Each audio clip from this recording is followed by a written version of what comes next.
Hey, good morning, everybody. I am pre-recording this again to make sure there's no interruptions as I'm working at home. We have three things that you're going to be working on today. The first is the Reformation Begins Google Slide Workshop. Some of you all started taking notes on that yesterday, which is good. You all can kind of use this video to go as fast or as slow as you all want. And if I am going too fast, obviously pause and make sure you get the ideas down. And I'll be going through very clearly, saying what's very important, what you need to know. And helping along with those notes. And also, if you need more time to finish these things, you have Wednesday to work as well, if you can't get to everything today. Number two, we're going to be doing Martin Luther's 95 Thesis assignment. I'm going to work with you on that and kind of get you started on that. And then number three, continue working on No Red Ink, the commonly confused words one practice, which is due Thursday. And I've got notes in here for you that we'll look at in a little bit. So we're going to jump right over to the PowerPoint, Protestant Reformation PowerPoint. And I'm going to leave it in this size so that I can very easily maneuver back and forth between like ChemChart and some other things. And remember, a lot of these terms are coming from the ChemChart, and you'll be able to access those. So we've been talking through this class about how information technology changes our society, changes history.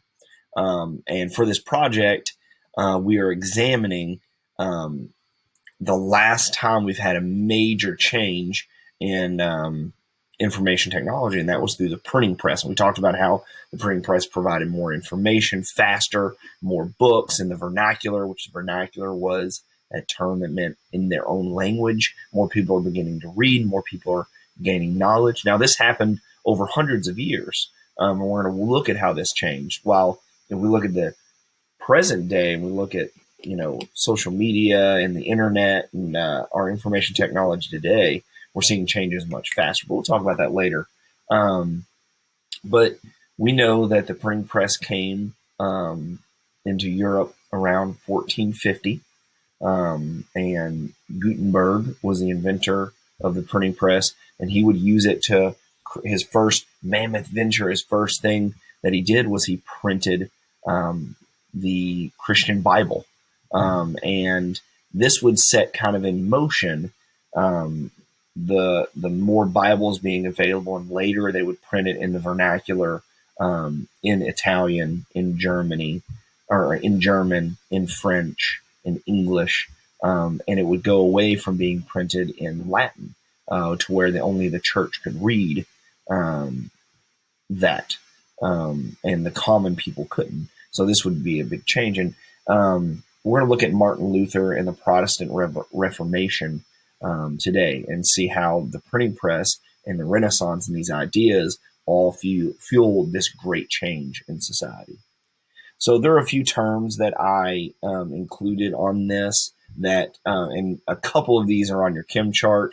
You don't have to have all of these terms memorized, but they will really help you whenever you're looking at this. If you see a term you don't understand and we need to bounce back, we can look at those. Now, this term indulgences, it is on our ChemChart. It's in the Roman Catholic Church, pardons for sins committed. If we look on here, indulgences is number 16. So let's look at this term. It's a pardon that was given by the Catholic Church. It released sinners from performing the penalty that a priest imposed for sins. So a sin is something that was seen as done against God or against the Christian church. And paying the church this money would allow for that penalty or for that sin to be forgiven. Okay, not every single member of the Catholic Church did this. It was only the wealthy and only a few leaders of the church would actually do this. So this wasn't so widespread that everyone had to do this, but the church was doing this, indulgences.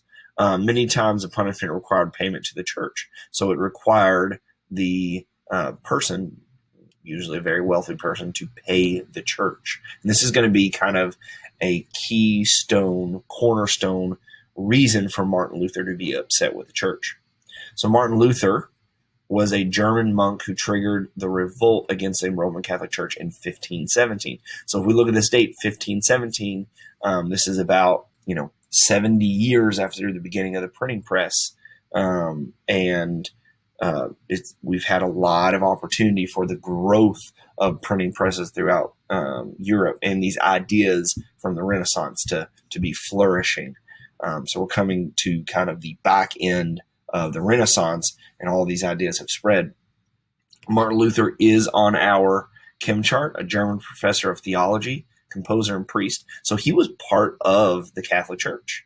Okay, he wasn't someone outside of the Catholic Church saying, I don't like what's going on. He was inside. Okay, and he would be the figure that started the Protestant Reformation and the Protestant religions that are Christian religions that are broken away from the Catholic Church. So going back over here, Wittenberg is a city in northern Germany where Luther will draw up his 95 Theses. Charles V is the Holy Roman Emperor who ordered Luther to recant his 95 Theses. And we're going to look at the 95 Theses.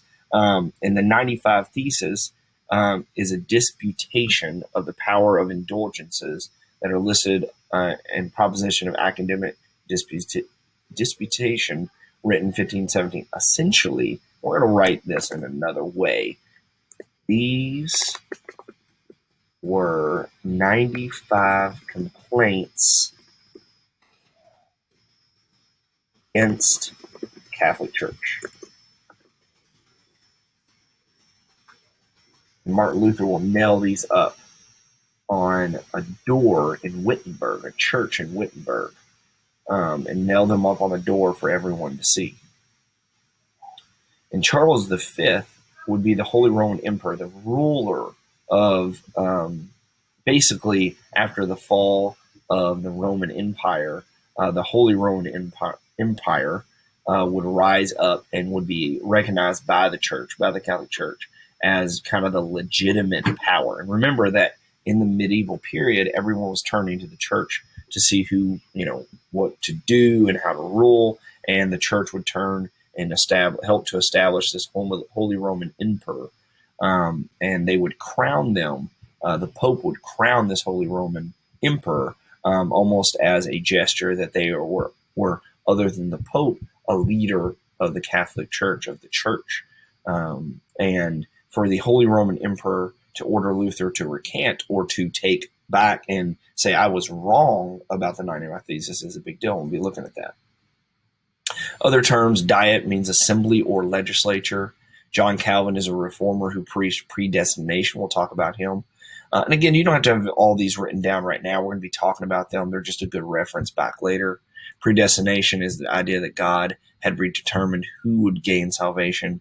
Geneva is a Swiss city where Calvin asked to establish a Christian community. And a theocracy is a government run by religious leaders. Okay, and it would pretty much fall into an oligarchy to where there are a group of religious leaders that have power. All right, so let's get into this. So in the early 1500s, Northern Europe had some uncertain times, okay? These new ideas were coming out of Italy. There were challenges to, the idea of feudalism and especially following the Black Death 150 years early, there was this change and there were wars going on. We're not going to go into too deep, but what you need to know is that there were disparities in wealth. There was a new market economy, and religious discontent began to spread. And we're going to talk about why that was. And to review, we had the printing press beginning to print new knowledge and more ideas, while this group of humanists, and that was one of our Kim chart terms, humanism, okay, this belief that human had endless potential and are capable of anything through education, this idea began to continue to grow and looking at social reform. And this would begin to happen within the church. And people began to question the central forces in their lives. And in this instance, with the Reformation, it was the church. And people were questioning, what is my power and what can I do as an individual? This humanistic idea that I can learn on my own and I don't need a church to lead me. and to have all the power. Okay, I had more power myself, which will be kind of what draws out the Protestant Reformation. And remember, pause if you need to. If I'm going too quick and you need to kind of rewatch something, you're welcome to do so. All right. So increasingly, the church had become so. This is over from pretty much the 1300s to the 1500s. The church had become involved in worldly politics. After, like I said a minute ago, after the fall of the Roman Empire, the Pope at the time already had power. But after the fall of the Roman Empire, they helped to establish this Holy Roman Empire. And the popes began to compete with Italian princes for political power. They fought wars to protect the papal states and the power of the church. And they lived in luxury, supporting the arts. They were patrons of the arts and hired artists to beautify their churches and build these grand cathedrals and provided a great deal of luxury for their lives. So the big takeaway on this page is that the church began to become more worldly, okay, living in luxury, having governmental powers, and building these grand buildings in the name of God. But many are going to begin to look at that as a negative, that they shouldn't be spending the money in this way. And that's where it's going to connect in with those indulgences. So to finance their lifestyles, church officials charge fees, okay, for baptism, marriages. And where the reformers are going to have issues is the indulgences. Some clergy also sold indulgences, but only for the rich, okay, and only the rich could afford them. Okay, so the indulgences that we talked about earlier, basically payment for the forgiveness of their sins. So it lessened the time that they spent in purgatory before going to heaven. So at this time, the Catholic Church believed that there is purgatory in which after you died, you'd had to, kind of pay time before you could go to heaven, okay, the afterlife. In the Middle Ages, they were often granted for doing good deeds, but at this time, they would allow for people to pay money to be able to be forgiven and go to the afterlife and go to heaven, okay? Many Christians, including Erasmus, who was a Christian humanist who challenged in his writings the Catholic Church, really objected to these cells because they believed that there was nothing in the Christian Bible, in the Catholic Bible, Christian Bible, that said anything about indulgences. So they were very upset about this. And we can see that as more knowledge is being spread, more people are gaining this information and looking at what the church is doing and understanding the Bible. There were these challenges to the church and these indulgences. So Christian humanists called for a less worldly church, one based on the Bible, one's based on Bible study. So this individual, instead of going to church and having the church be the teacher and teaching you, there we saw this Christian humanist movement all the way back in the beginning of the 1300s through to the 1500s. And here's two examples. You don't have to memorize these, but what you need to see is from the beginning of the Renaissance and the spread of these ideas, this is growing. As early as the 1300s, John Wycliffe had begun the protest against the church in England. And then Jan Hus led a similar protest against the church in what is today the Czech Republic, and he was executed for heresy in 1415. So I put this in here so you could see that this was a serious matter. When you went up against the church or this power, you could be put to death, okay, for heresy. And heresy is in our chem chart. If we go back over here, it is number 15. And it's basically an opinion that is profoundly at odds with what is generally accepted in the church, okay? So heresy is something that is profoundly against this Orthodox religion, especially Christian, okay? In what we're talking about. So this heresy is going against the church and claiming the church is wrong or incorrect or something like that. And John Hus would be executed for it. So when Luther begins nails his 95 Theses, there's a history that he might be in big trouble. So let's see what happens. So German monk Martin Luther sparks a revolt in 1517. So in 1517, he goes to this church in Wittenberg and he nails up these 95 Theses on the door. And there's this long paper with all these complaints against the church nailed on there. Many of them focus on indulgences. Okay. He argued that indulgences had no place in the Bible, and Christians could only be saved by faith, by relationship with God. So the kind of this new beginning into this Protestant Reformation in this Protestant religion. This is that first big step. So this is a big important thing to remember, that Martin Luther, 1517, 95 Thesis, Wittenberg, Germany. Okay, so this is that first step. And him doing this on the church was basically like posting this on the internet in this time. Okay, everyone that was coming to church could see this. This was in a very public area.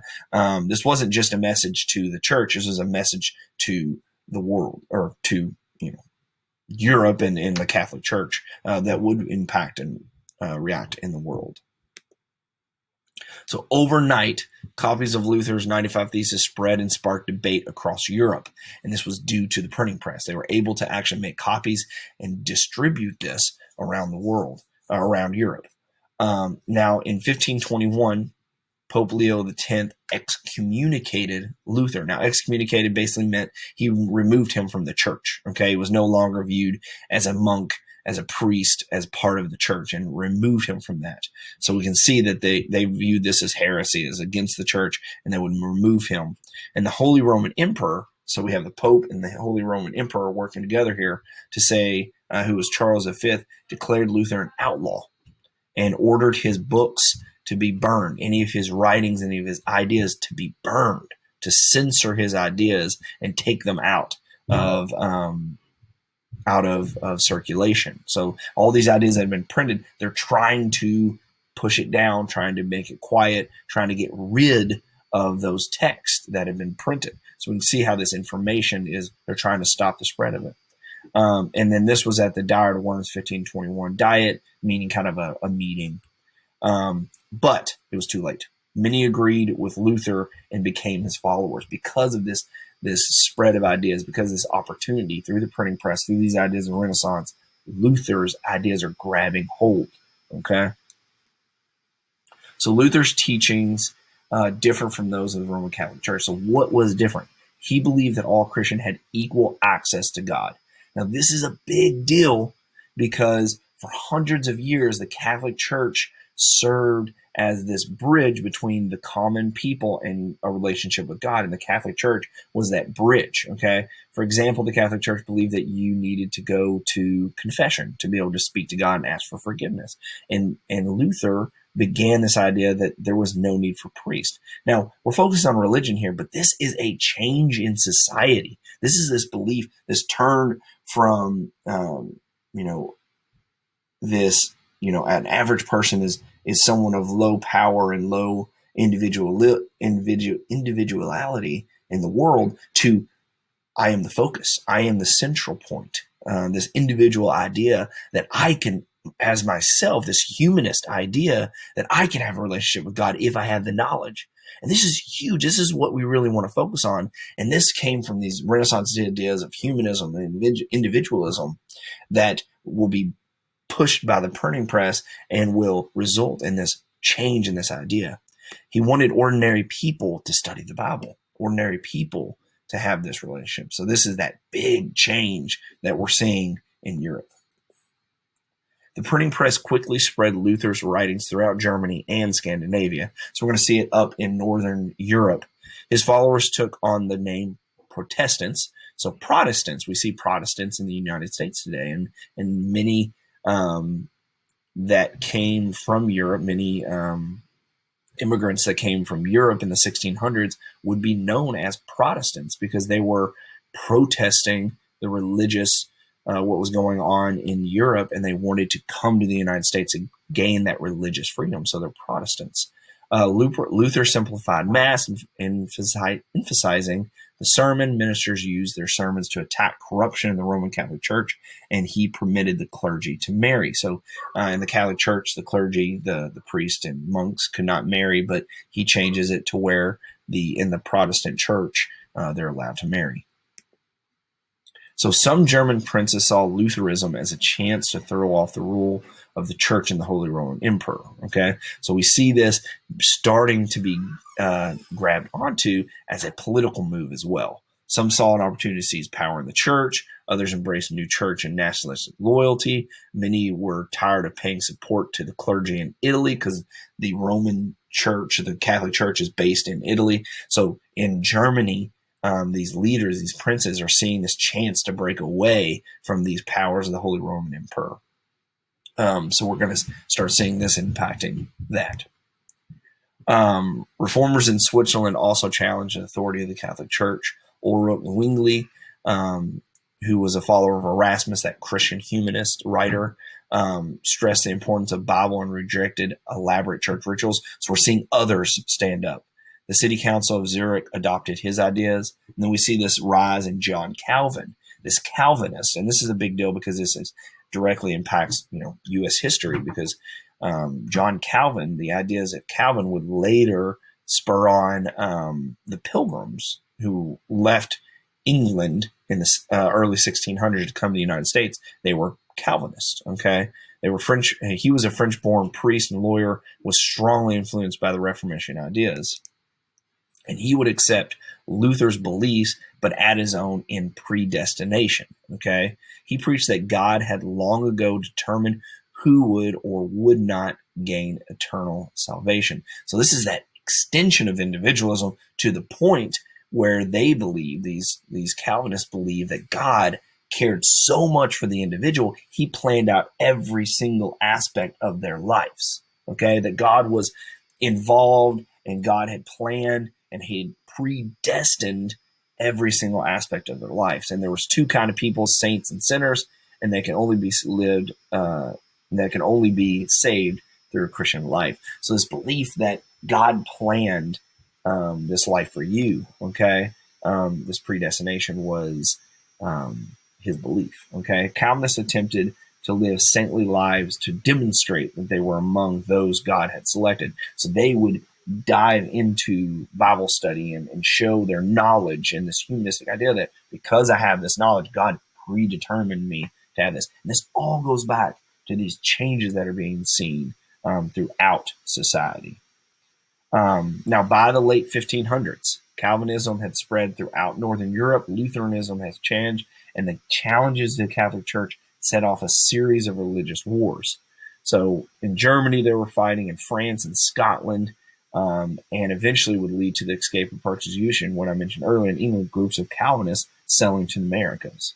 And that would lead to the changes in North America and the rest of the world as it starts to break out.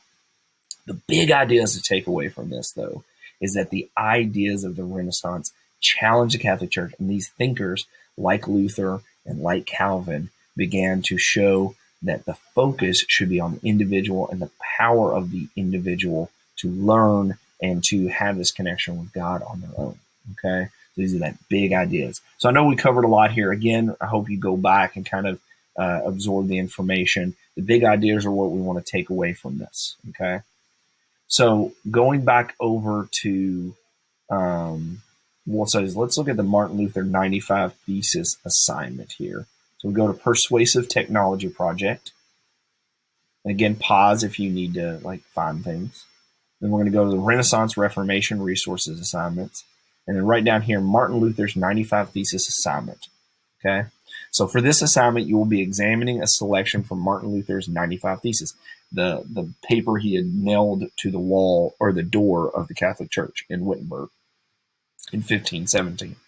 Open the template provided and follow the instructions. Make sure you answer the questions at the bottom of the second page of the template as well. So I think there's one question that you need to kind of summarize the ideas. So we open this up, looking at this. So this is excerpts from the 95 Thesis by Martin Luther.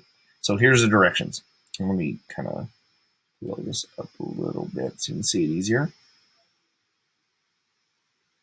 50 is too big. No, it's good.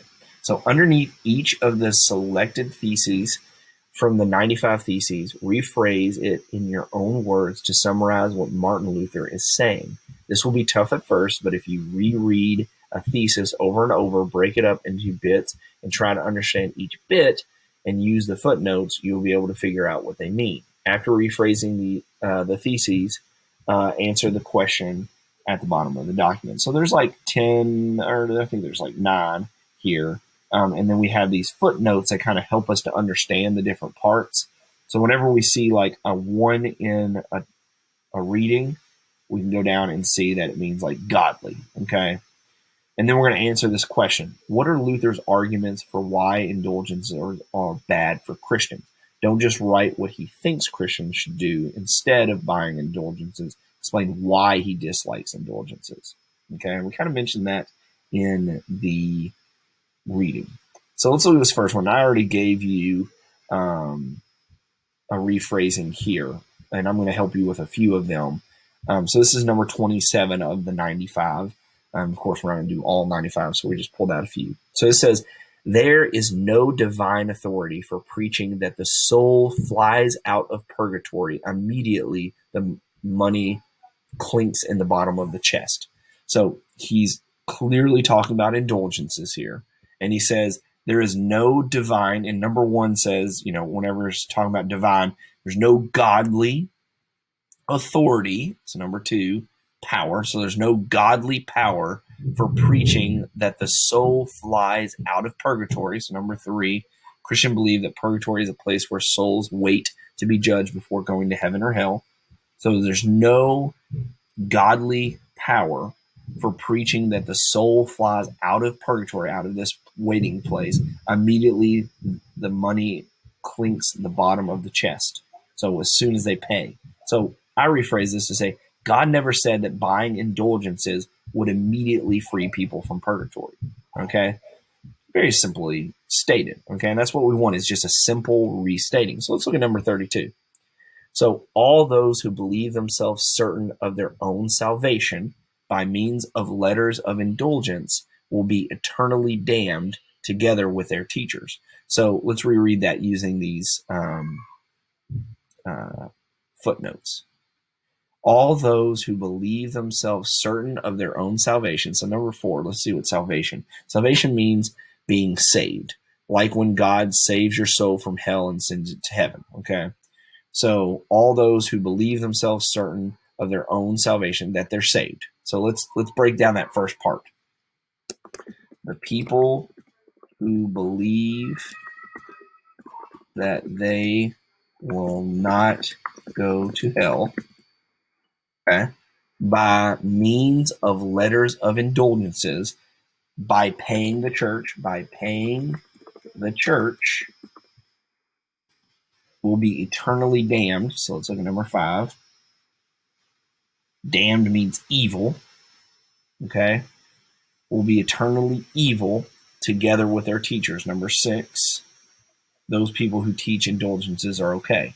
So the people who believe that they will not go to hell by paying the church are evil, and so are their teachers. Okay. So he is blatantly saying that if you pay indulgences, you're not only, you're not a good person. You're not getting to heaven, but actually you're the reverse, and you're going to go to hell, and you're a bad person. Okay. So let's look forward there. So you can see that, if you read these very quickly, they kind of jumble up, but if you take them piece by piece and slowly kind of pull out the information, it's not too bad. Number 43. Christians should be taught that one who gives to the poor or lends to the needy does a better action than if he purchases indulgences. So this one's pretty straightforward. It is better to give to the poor than pay for forgiveness of sins. There's something, sorry, for the forgiveness of sins. Sorry. So he's saying here it's better to give to the poor than pay for the forgiveness of sins.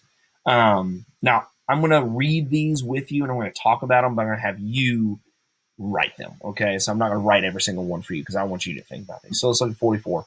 Because by works of love, love grows and a man becomes a better man. So I rephrase that basically love helps you to become a better person, whereas by indulgences, he does not become a better man, but only escapes certain penalties. And then I would go on to say, but paying the church does not make you a better man.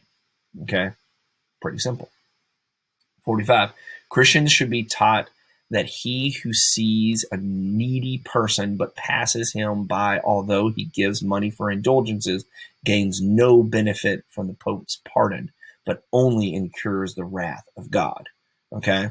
So basically, this first part for the comma says Christians should be taught that he who sees a needy person but passes him by. So a person that doesn't give to the needy but instead pays for their own forgiveness gains no benefit from God or from the church. He only incurs the anger, wrath, if we go down here, number 9, anger of God. So you're actually making God more angry, and it's more sinful in Luther's eyes, that if you don't pay these indulgences. So you can see how he's really going against church. I'm going to leave these last 3. I'll read them, but I'm going to leave them to you to really rephrase. So Christians should be taught that they purchase indulgences voluntarily and are not under obligation to do so. I will say obligation means that you have to do it, okay? And he's saying that they don't have to. They're not under obligation. 62. The true treasure of the church is the holy gospel of the glory and the grace of God. So the holy gospel is the Bible, okay? So the Bible is the true word, not money. The treasures of indulgences are the nets which today they use to fish for the wealth of men. Okay, so I really like number 66. It's almost poetic. I'm not necessarily saying I like what he's saying. I'm just saying how he says it. It's very poetic. But the treasures of indulgences, so paying indulgences, are the way the church captures the wealth of men. It's not through the salvation and the giving to the poor, giving to the needy. It is just through this trick of indulgences, he's saying. So let's look at this question. What are Luther's arguments for why indulgences are bad for Christians? Don't just write what he thinks Christians should do instead of buying an indulgence. Explain why he dislikes indulgence. So go back to that idea of how Luther and Calvin and all of these are arguing against indulgence because they believe that Christians should do what? This humanistic idea of that they should take control in their life and they should be the focus. They should be looking for a relationship through God, through their education, through learning the Bible, through doing all these things, this individual look. So that's what you need to write in this answer, okay? So I'll be looking for that. Okay, so let's go back over to make sure you hit that submit button for this assignment. If we go back over, the last thing that you need to do today is to continue working on No Red Ink, the commonly confused words 1 practice, which is due Thursday. And I did put into the No Red Ink folder under, not Swabby, but under commonly confused words 1. There are the notes here. If you click on this, it will take you to where I have all the notes for its versus its, a versus an, two and two, no versus no. Now, these are very straightforward, okay? And if you're looking at the rules and you're adjusting that, so I'm not going to go through every single one. I want you to take that ownership, that agency to look through these and make sure you're getting them right. A lot of you all did very well on the pretest, and I think you're flying through and doing a great job with the practices. But if you get stuck, jump over that Google Meet. I'm available, and we can look at individual examples and we can get this done. I'm more than happy to help you. Don't hesitate to jump over there. I'll share my screen. We'll look at it together and we'll get this knocked out. So that's all I have for today. I'm going to end the video here. Again, I'm in the Google Meet during class. If you need me, email me, reach out to me, make sure you get everything submitted. I appreciate it. Have a good day.